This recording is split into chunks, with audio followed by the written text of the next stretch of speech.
Hey everybody, and welcome back to another MyJS story.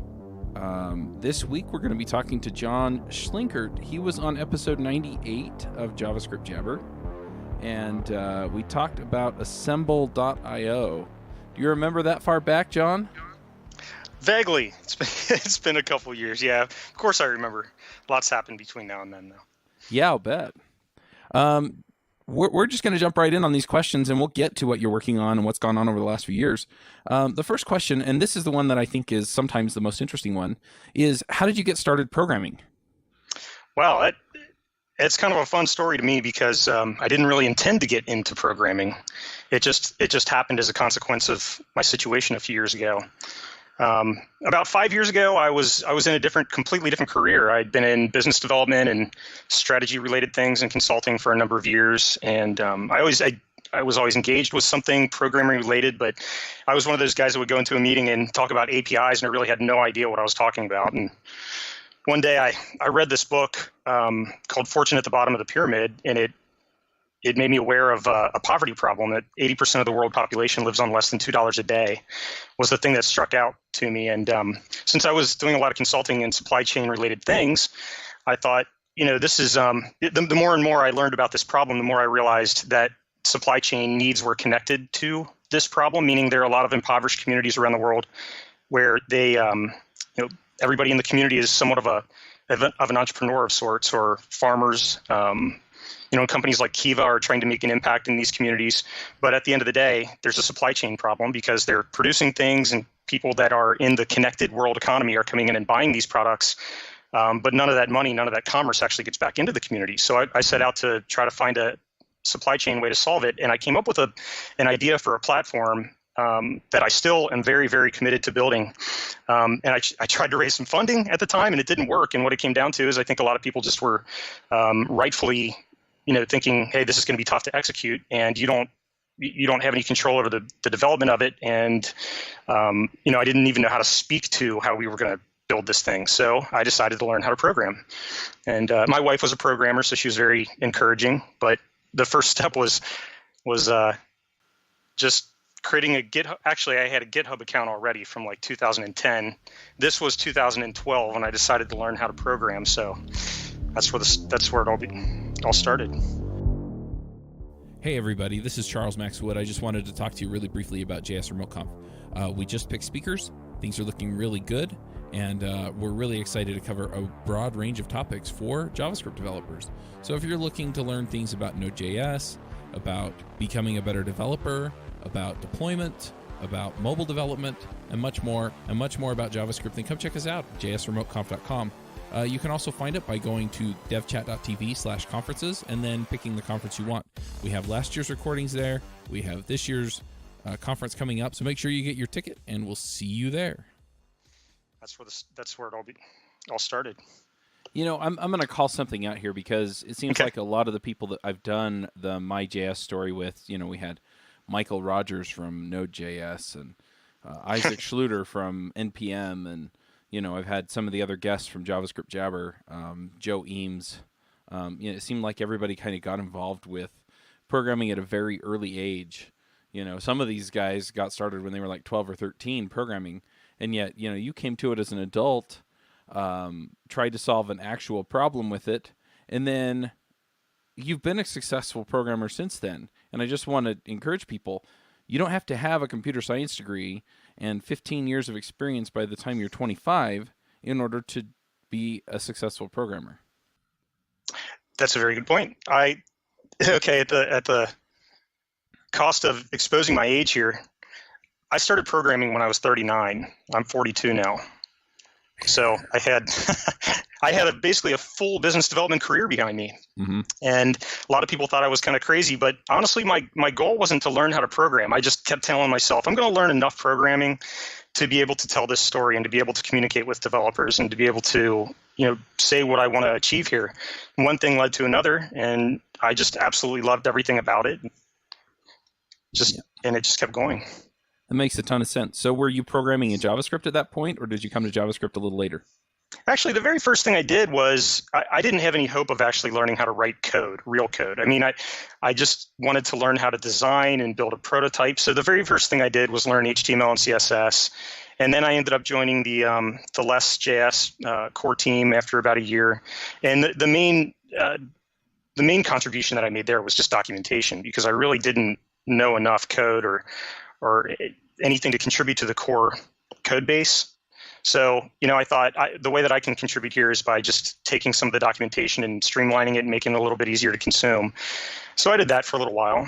And then, and I remember the day that I actually decided to learn JavaScript. I have a friend, his name is Brian Woodward, and he's also very active on GitHub. And I approached him and said, you know what, I want to build this tool that makes it a lot easier for me to generate these prototype pages that I'm trying to create here. And I was trying to explain it to him, and he kept saying, it sounds like Visual Studio. It just sounds like your average IDE. And I was like, no. It turned out it was more like what you would call a static site generator today. Right. But so the very first JavaScript project that I built was this very early, preliminary version of what is now Assemble. And I finally, it was my first JavaScript project. It was terrible when I created it, but I brought it to Brian, and he said, "Oh, okay, I see what you're trying to build here." So he rebuilt it in a couple hours, and isn't that always a good feeling? Oh yeah, made him feel great. Yeah, sure. No, it was a great feeling to me too, because I thought, I didn't really care how it got done. I just wanted to have the tool, and also being able to write something in code, and then have a really experienced, excellent developer like Brian rewrite that code, and then having the opportunity to go back and look through it and see how he did the things that I was trying to do, but correctly. That was incredibly instructive for me, and it was just, it really helped me learn a lot faster than I would have otherwise. That makes a lot of sense. So Assemble was your pathway into JavaScript, so to speak. Yeah, it was. It was. And trial by fire. Holy cow. Yeah, no kidding. I mean, it was, I don't know if it's coincidence or just because I happen to be coming from a background where I think because I was in a business development sales type background, when we created Assemble, I think it was more appealing to people from a usability standpoint than it might have been otherwise. That's my theory anyway. But so we started, a lot of our focus has been on creating productivity tools since then, because that's what we need for our own stuff. And I think hopefully that helps other people too. Yeah, that makes sense. The second question that I usually ask is how you got into JavaScript, and we kind of went through that. So you're talking about other productivity tools now, and that leads to the next question, which is what contributions have you made to the community and possibly since Assemble? The last couple of years have been absolutely just mind-boggling and amazing to me.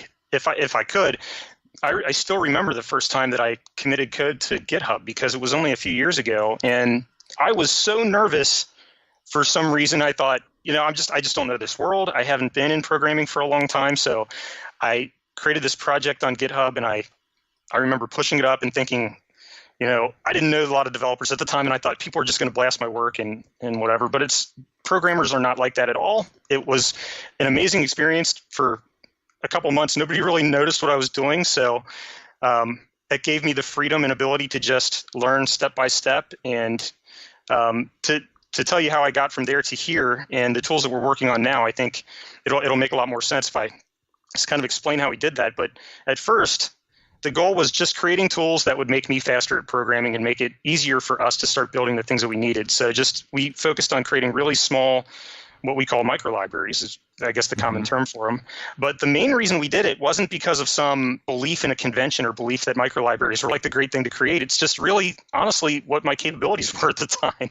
I couldn't create anything more than that. So I created these small self-encapsulated libraries that did one thing, and over time they started to get a little bit better. And this really strange thing happened. I think it's strange because when I look back at code that I did, a couple years ago, I cringe sometimes. But all of a sudden, our project started to get used, and we noticed that because of my background, I look at our stats a lot. That gives me a good gauge as to whether or not we're providing value or people are using our tools, and we try to use that to decide, what really we need to be paying attention to, and so on and so forth. But I think now our tools are being downloaded about 650 million times a month right now. Holy cow!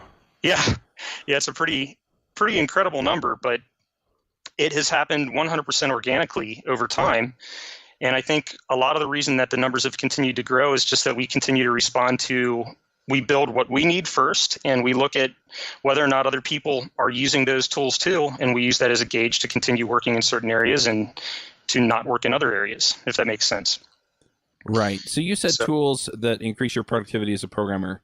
Can you give me a few examples or ideas? Absolutely. So specifically, there's a suite of tools that we created that are all built around an application called Base. And if you go to GitHub and then the organization node base/base is the tool. We use that as a building block for building a number of other applications. And I say building block because it's really kind of a light application framework that lets you scaffold out applications, kind of like using plugins like building blocks. So we used Base to build 4 other applications that cover the entire developer lifecycle for us. And when I say lifecycle, I'm talking specifically about scaffolding out and prototyping new applications, getting them to a state where the user interface is completely fleshed out, and then making it as easy as possible to go from there to a dynamic, production quality application. And the 4 applications that we built on top of Base are called Generate, which is a project generator. It's a lot like Yeoman, if you're familiar with that. Uh-huh. And then Assemble, which is, we really describe it as a static site generator, but it really does a lot more than that. It just makes it very easy to organize components and build in a way where the individual parts of your application are highly reusable. But so there's Generate, then Assemble, and then we use Verb to do all of the documentation for the code that we create. And then the 4th tool is called Update. And Update is a plugin-based tool where each plugin does one specific thing. The example I always use is we have a plugin that updates copyright dates, for instance. That's all it does. It just scans a project for copyright dates, and it tries to update those dates to the latest. And so we use a series of plugins with Update to help us do things like update the linting tools and all of the things that take time away from productivity. Right. That's really interesting. We just did an episode with Corey House on JavaScript Jabber, and he talked about base projects. So it's just kind of your general setup so that you don't have to do the setup every time you start a new project. And he cited something like what Update solves, in the sense that if you don't keep that base project up to date, then what happens is you have to go in and you have to update all of the node modules that you pulled in that are now no longer up to date. And so it sounds like that handles that, along with, like you said, updating copyright dates and things like that. Exactly. I think, whatever your poison is or your tool of choice, I think that would be like my own personal key to productivity, is finding things that I'm comfortable with and that I like to use to make it really easy to just stay productive and work on code and not have to work on all of the little things that are distracting and that have to be done nonetheless, but they're not really related to what you're delivering in the product. Yeah, it reminds me a little bit of some of the things I'm going through with just the business of running the podcasts, where it's, I'm finding these things that, I don't need or want to think about. And so I'm either hiring somebody to do it, or I'm using automation systems like Zapier or Buffer or things like that, where it's like, look, don't make me think about this, just do it for me. And that way I can focus on making great content or writing code for fun or whatever it is that I feel like I have to contribute. Yeah, exactly.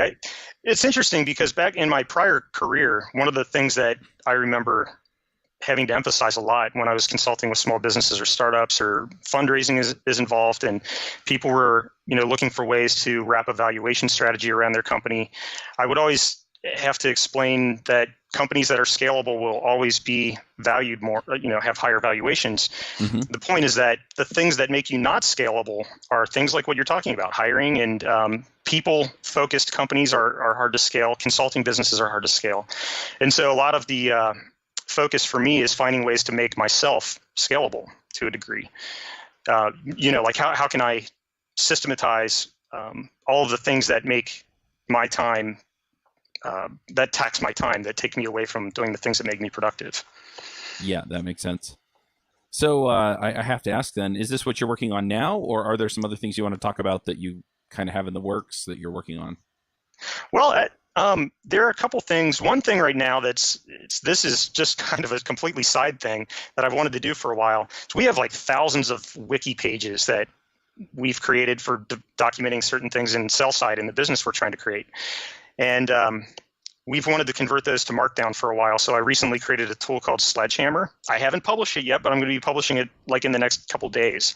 It's called Sledgehammer, and it converts HTML to Markdown.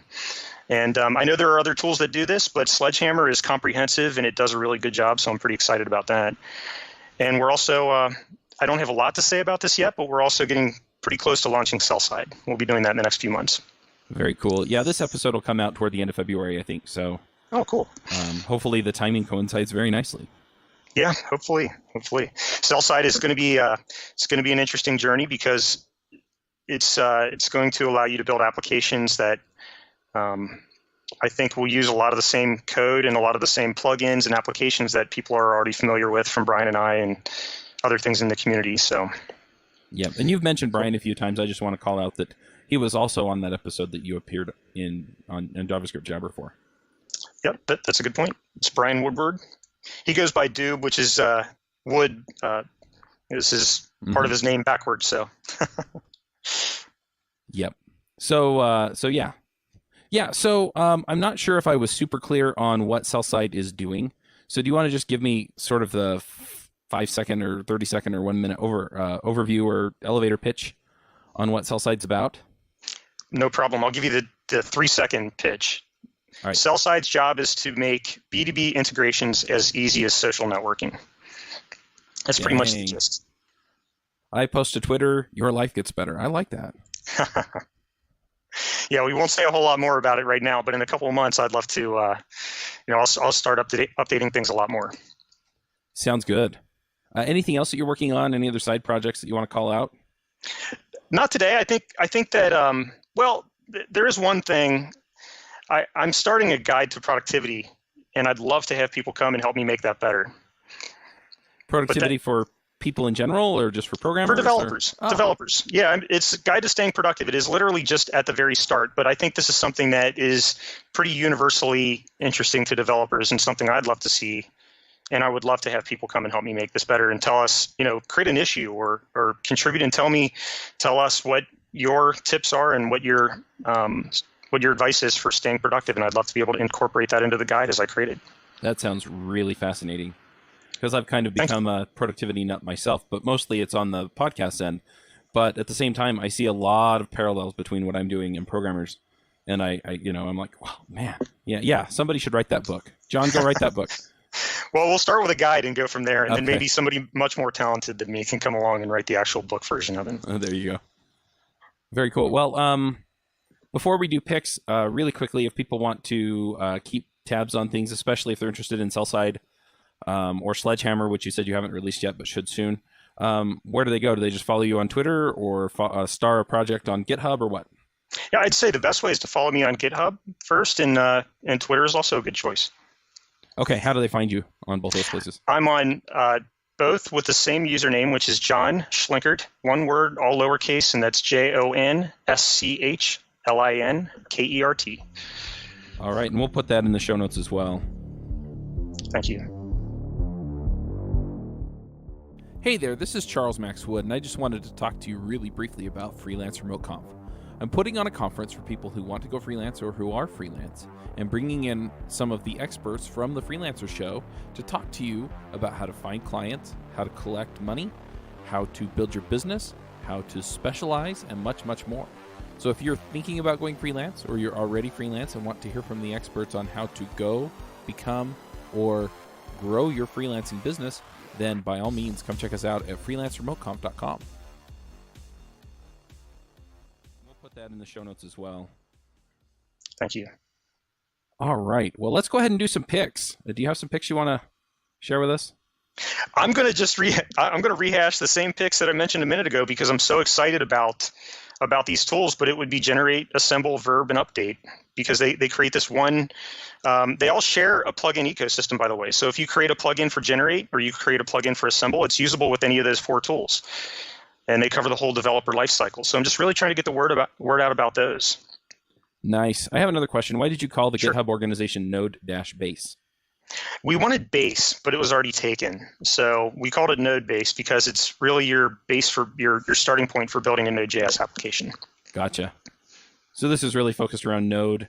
Do these tools provide a basis for just in general Node apps, or are you focused more around like web and Express, or?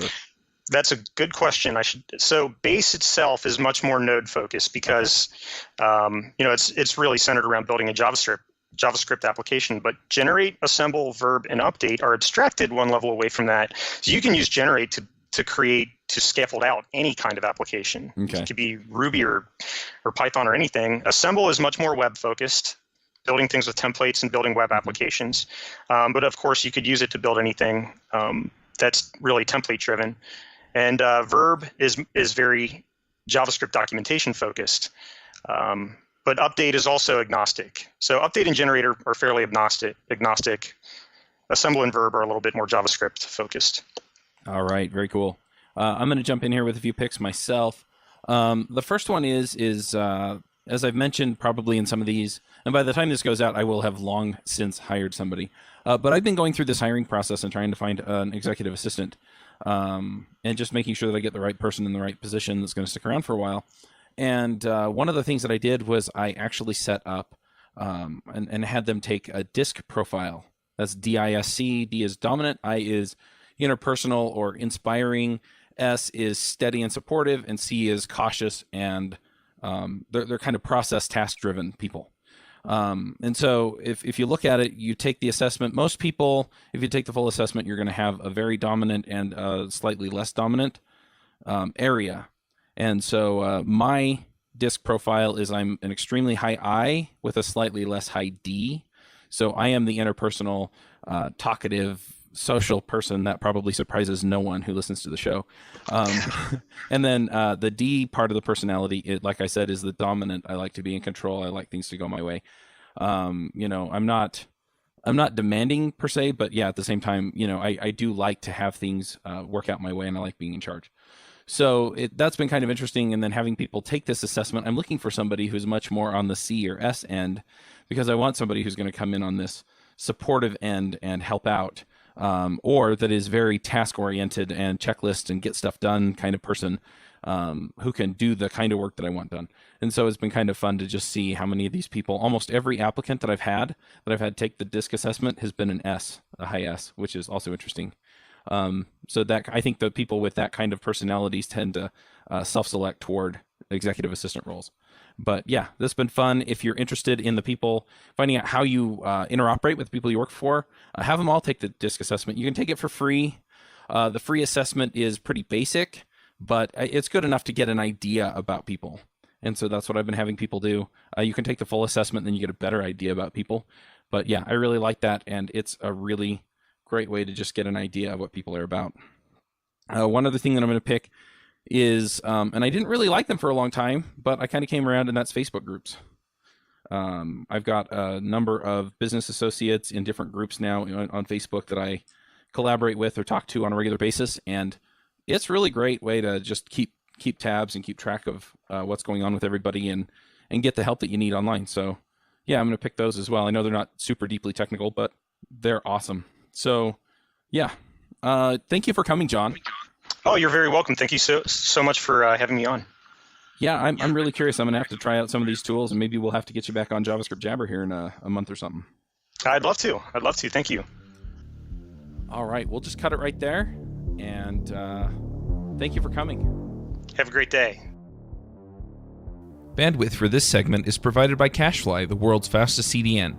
Deliver your content fast with CacheFly. Visit CACHEFLY.com to learn more.